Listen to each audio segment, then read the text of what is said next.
सफेद और काली बिल्ली की कहानी सुनाने के बाद आज मेरी ये 9वीं कहानी है। कहानी का नाम है बिरबल की खिचड़ी। खिचड़ी मालूम है, अपने घरों में खिचड़ी बनती जिसमें चावल लगते और मूंग की दाल लगती। बाकी तेल मिर्ची मसाले ये तो डालना ही पड़ता और उसको बराबर पकाए तो एकदम सॉफ्ट बन जाती और उसमें घी डाल के खाने के बाद तो मजेदार लगती। वैसा बिरबल एक बार खिचड़ी बना रहा था। तो ये कहानी में क्या है, एक बार अकबर राजा ने अपने सिपाही के थ्रू गांव में ढिंडोरा पिटवाया। ठंडी के दिन थे तो ये सर्दी के मौसम में रात भर कपड़े उतारकर नदी के ठंडे पानी में जो भी खड़ा रहेगा उसको सोने की 100 अशर्फियाँ दी जाएगी। अब ये ढिंडोरा सुनते ही सारे लोग घबरा गए। कौन जाएगा मरने को ठंडे पानी में खड़े रहने को, वो भी रात भर, वो भी ठंडी के दिन में, वो भी कपड़े उतार कर।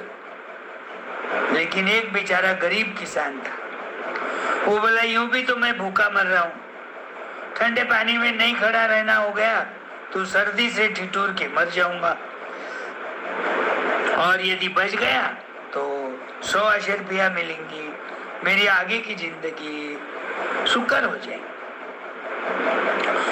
अब ये मन में विचार आते ही वो अकबर राजा को मिलने के लिए आता, प्रणाम करता, राजा को बोलता मैं गरीब हूँ लेकिन आपका ढिंडोरा सुनने के बाद मेरी इच्छा हो गई है कि मैं नदी में खड़े रह सकता हूँ। राजा बोलता सोच लो, कुछ हो गया तो आगे का खर्चा मैं नहीं देने वाला हूँ। किसान बोलता यूं भी तो मैं गरीबी से परेशान हूँ, यहाँ पर जीत गया तो आप मुझे 100 अशर्फियाँ देने वाले, और नहीं जीता तो गरीबी से भी मर रहा हूँ, यूं भी मर जाऊंगा, आप पे कोई काला धब्बा नहीं लगेगा। तो ठीक है, कब खड़े रहते? बोले आज ही खड़े रह जाऊंगा, सोमवार है, महादेव जी का दिन है, महादेव जी की पूजा करके मैं रात में 6 बजे आपके पास हाजिर हो जाऊंगा। अब राजा ने सिपाही को भी बोल के रखा कि ये किसान आएगा, उसको नदी के पास ले जाना और कपड़े उतारने को बोलना, ठंडे पानी में खड़े रहने को बोलना नदी के बीचों बीच। और वो खड़े रहता क्या नहीं, रात भर ये छुपके से देखते रहना। तुम कभी बोल सकते हम जा रहे घर को खाना खा के आएंगे, तो वो क्या करता उस समय में? तुम खाना खाने को जाने के बाद पानी में से निकल के बैठ जाता बाहर या खड़े रहता, एक जना खाना खाने को जाना, एक जना झाड़ के पीछे छुप के देखना। अब सही में वो रात भर खड़े रह गए। सिपाहियों ने भी आकर राजा को समाचार दे दिया कि वो किसान है ना, रात भर नदी के ठंडे पानी में कपड़े उतार कर खड़ा रहा, सुबह 6 बजे सूरज निकलने के बाद ये नदी के बाहर आया। राजा को बड़ा आश्चर्य लगा, अरे वाह, इतने सर्दी के दिन में भी ठंडे पानी में खड़े रहने वाले अपने राज्य में लोग हैं। 100 अशर्फियाँ गई तो गई, लेकिन ऐसे धाड़सी लोग हैं ये तो मालूम हो गया।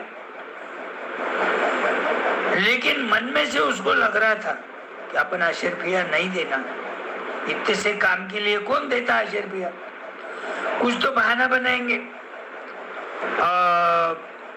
वो सुबह घर जाकर नहा धोकर नाश्ता करके अच्छे कपड़े पहन के राजा को मिलने को आया।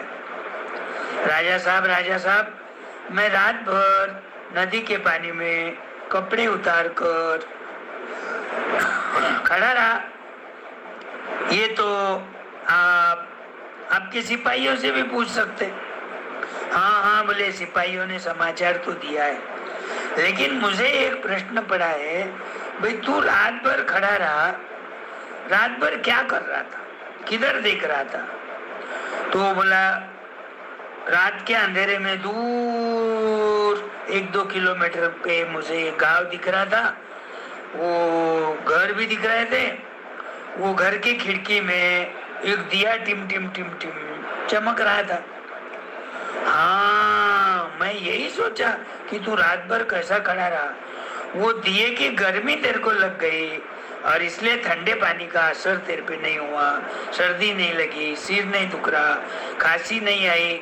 क्यों? तो वो दिया की गर्मी लगी। यानी इसका मतलब तूने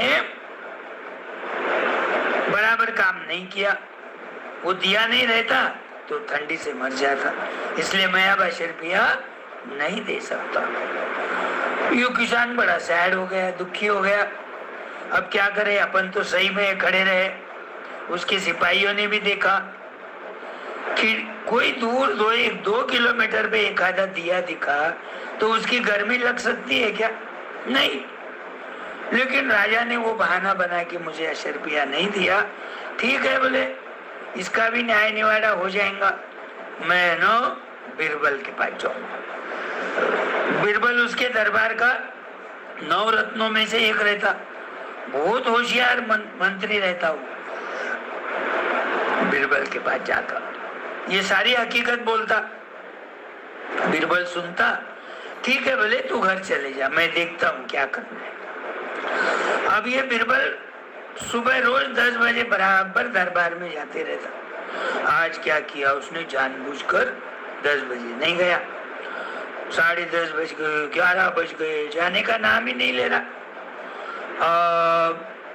उसने क्या किया, मीनवाइल एक भगोने में तेल डाला और उसमें चावल और दाल भिगाए हुए डाल दिया, मसाले डाल दिया और रस्सी से उसको झाड़ के ऊपर के कोने को बांध दिया और नीचे लकड़ी लगा रहा, 3 ईंटें इधर इधर करके उसमें लकड़ी लगा रहा, आग लगाया, कभी बुझ गई तो धुआं हो रहा, कभी वो फूक रहा, उसको धुआं उसके आंख में जा रहा, लाल लाल आंखें हो रही, लेकिन ये उसका काम चलते रहा। अब इधर अकबर परेशान हो गया, राजा जाओ रे, बोले एक सिपाही को बुलाता।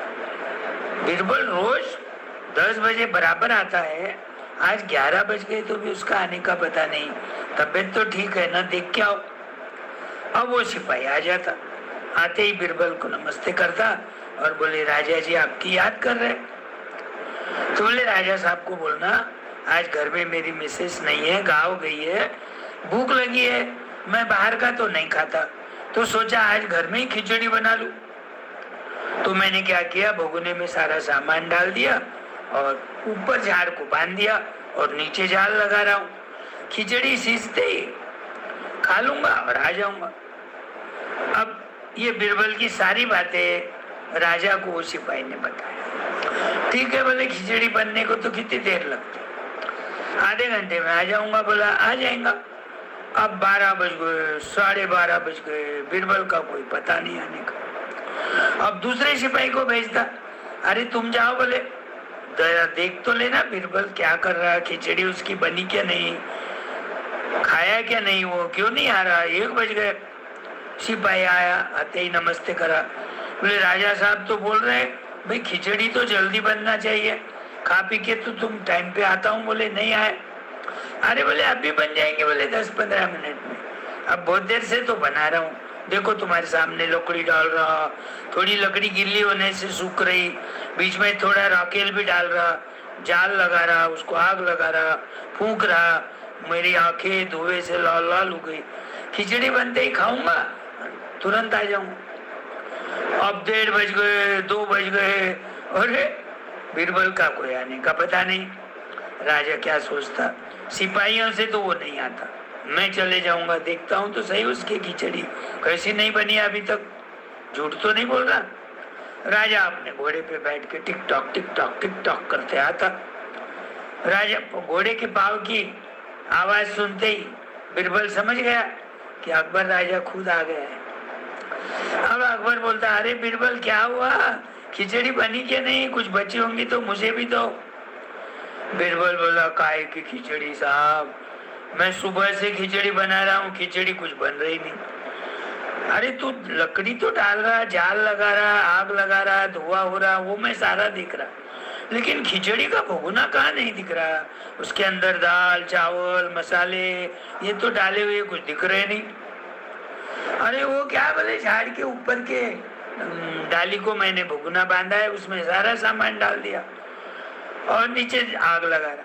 अरे बुद्धू, बोले तू तो मेरे दरबार का होशियार मंत्री होने के बाद भी तेरे को इतना नहीं समझता कि भगोना इतना ऊंचा, जाल नीचे लगा रहा, इसकी आग वहां कैसे पहुंचेगी और खिचड़ी कब बनेंगी और तू कब खाएगा और दरबार में कब आएगा।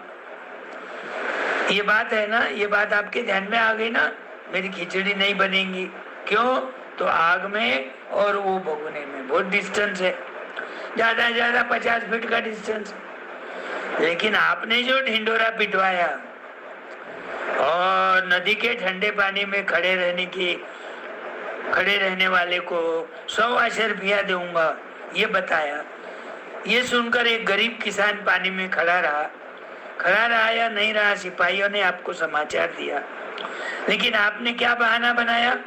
2 किलोमीटर पे एक दिया टिमटिम रहा था घर में, घर की खिड़की में से उसको देख रहा था, उसको देखते देखते वो रात भर खड़ा रहा और आप बोलते वो दिए की गर्मी उसको लगी होंगी इसलिए वो खड़ा रह सका, वरना नहीं खड़ा रहता था। अरे उसकी गलती उसके ध्यान में आ गई, दोनों हंसने लग गए और फिर वो किसान को दूसरे दिन 10 बजे दरबार शुरू होते ही बुलावा भेजा।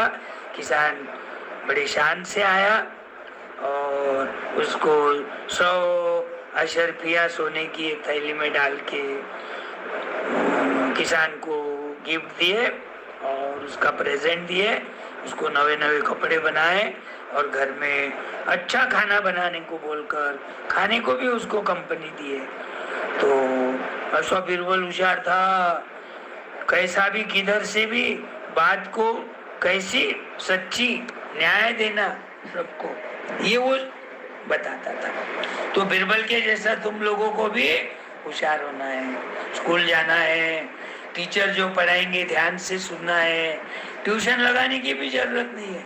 तुम यदि क्लास में अच्छी तरह से सुन लिए तो ध्यान में आता, घर पे आने के बाद उसको एक बार पढ़ो, एक आधी बार क्वेश्चन कुछ होंगे तो लिख के निकालो, दूसरे दिन कोई डिफिकल्टी रही तो सर को पूछो, ट्यूशन की कोई जरूरत नहीं।